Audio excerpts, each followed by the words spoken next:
नमस्कार दोस्तों, स्वागत है आपका मेरे चैनल पे। आज हम हिंदी सीरीज़ में शब्द भेद पढ़ेंगे। जो शब्द भेद हैं यानी कि जो शब्द हैं वो किसे कहते हैं। जो शब्द होता है वो कई वर्णों से मिलकर बना होता है। वर्ण यानी कि अक्षर, तो शब्द यानी कि किसी का नाम और उसका अपना एक मीनिंग होता है, तो उसे हम शब्द बोलते हैं। इस वीडियो में मैं आपको बताऊंगी कि शब्दों को कितने प्रकार से बांटा गया है। तो शब्दों का जो वर्गीकरण है वो 4 प्रकार से किया जाता है। ये बहुत इंपॉर्टेंट है, आपको इसको ध्यान रखना है। तो शब्दों का वर्गीकरण कितने प्रकार से होता है? 4 प्रकार से। पहला है व्युत्पत्ति, रचना, बनावट के आधार पे। उत्पत्ति, स्रोत, इतिहास के आधार पे। रूप, प्रयोग, व्याकरण, विवेचन के आधार पे। और नेक्स्ट है अर्थ के आधार पे। तो हम शब्दों को कितने आधार पे बांटते हैं? 4 आधार पे। पहला हम देखते हैं स्रोत, इतिहास, उत्पत्ति के आधार पे। तो इस आधार पे शब्द 4 प्रकार के होते हैं: तत्सम, तद्भव, देशज, विदेशज और संकर शब्द। 5 भी होते हैं कई बार, पर हम इसको मेनली 4 ही पढ़ते हैं। सबसे पहले है तत्सम। तत्सम शब्द किसे कहते हैं?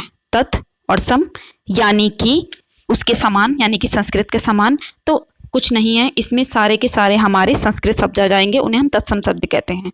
जैसे कि अग्नि, वायु, माता, पिता, है ना, तो ये हमारे सारे तत्सम शब्द हैं।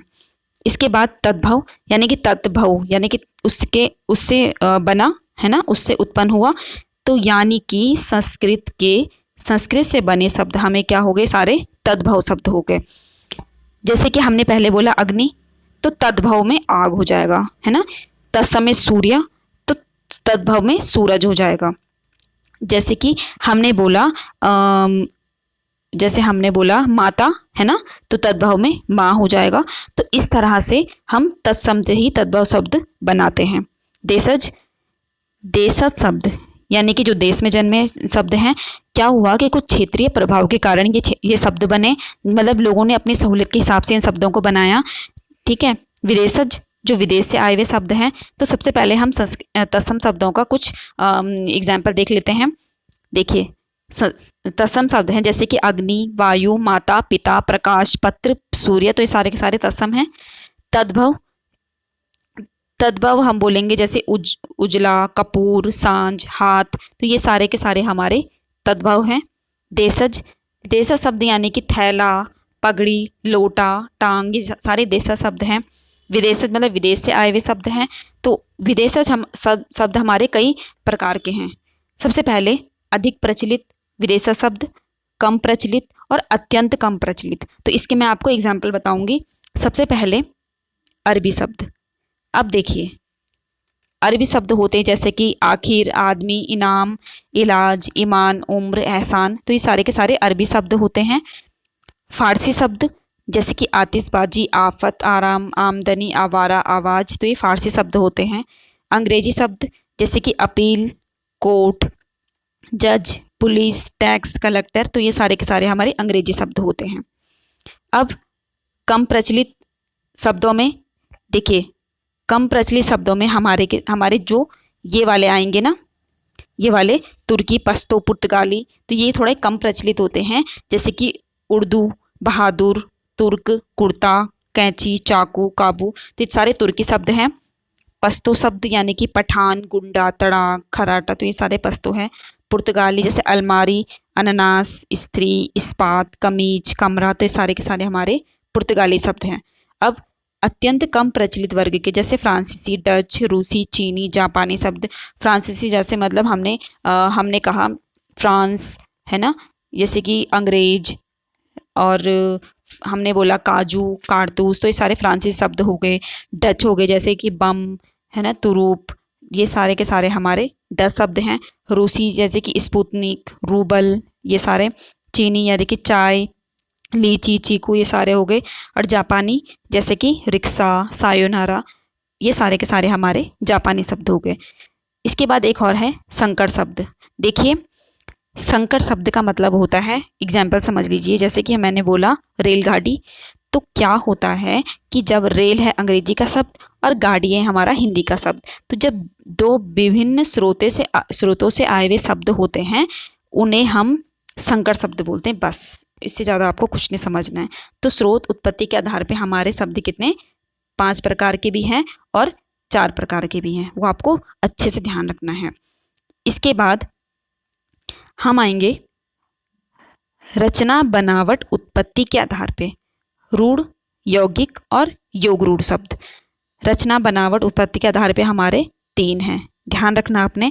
स्रोत इतिहास उत्पत्ति के आधार पे 4 हैं। ये नंबर्स कई बार आते हैं कि किसके आधार पे कितने हैं।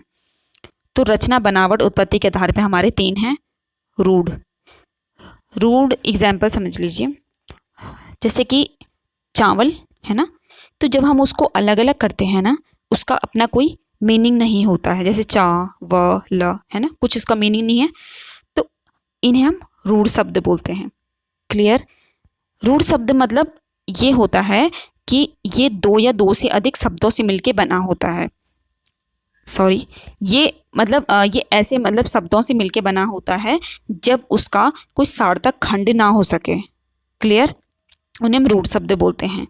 और इसे मौलिक या अयौगिक शब्द भी कहा जाता है।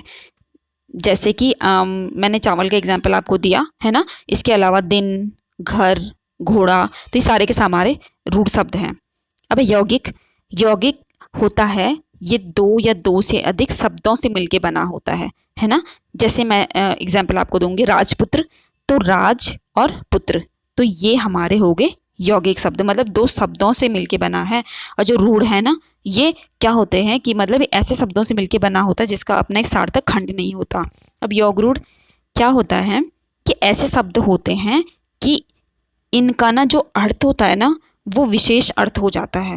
मतलब जितने भी सारे बहुवीरी के एग्जाम्पल होते हैं ना, वो योग रूढ़ कहलाते हैं।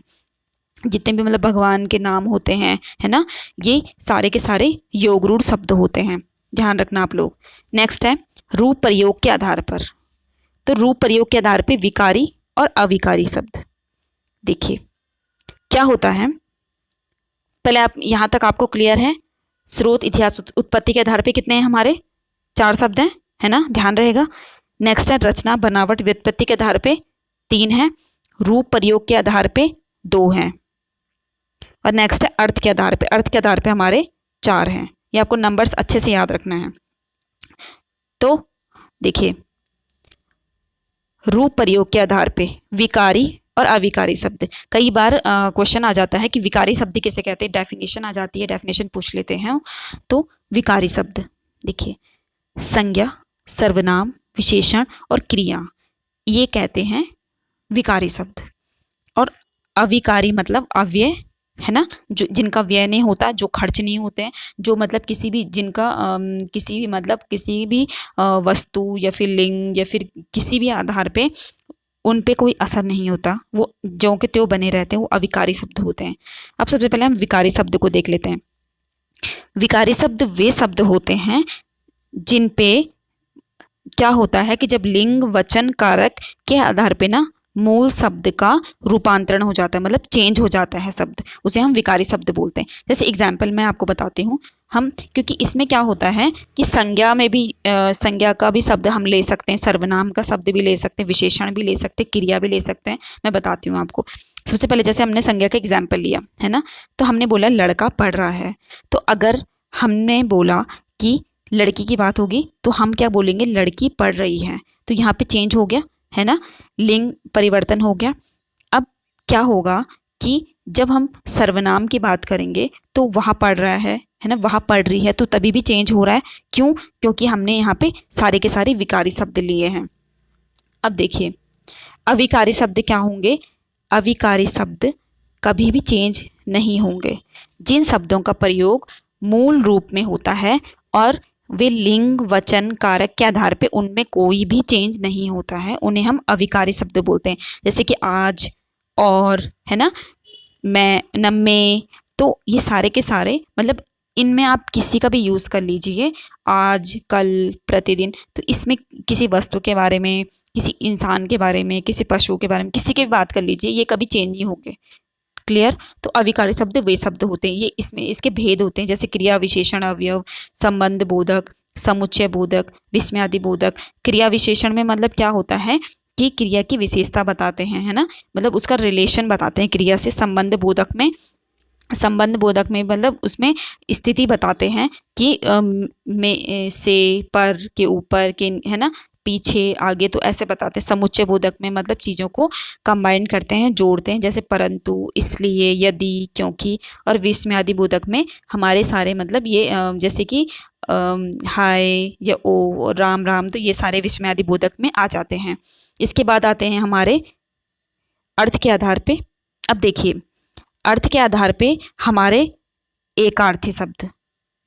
एकार्थी शब्द मतलब ऐसे शब्द जिनका एक ही अर्थ होता है, जैसे गंगा, है ना, पता है ना, गंगा किसी नदी का नाम है ना। जैसे हमने बोला पटना, किसी जगह का नाम है पटना। अनेकार्थी शब्द, जब एक शब्द के कई अर्थ होते हैं, जैसे कि हमने बोला कर, तो कर हाथ भी होता है और कर टैक्स भी होता है ना। जैसे कनक, तो सोना भी होता है, धतुरा, तो ये सारे के सारे अनेकार्थी। समानार्थी, समानार्थी मतलब पर्यायवाची, तो सारे के सारे पर्यायवाची हमारे समानार्थी आ जाते हैं। और विपरीतार्थी मतलब विलोम शब्द। तो अर्थ के आधार पे शब्द 4 प्रकार के होते हैं: एकार्थी, अनेकार्थी, समानार्थी और विपरीतार्थी। क्लियर? तो आपको ध्यान रहेगा ये सारा कि शब्द भेद, है ना, शब्दों को किस किस आधार पे कितने भागों में बांटा जाता है, ये नंबर्स कई बार पूछे जाते हैं, बहुत इंपॉर्टेंट है। होप सो आपको ये समझ में आया होगा। और आप प्लीज़ लाइक, सब्सक्राइब और शेयर ज़रूर कीजिए इस वीडियो को। Thanks for watching.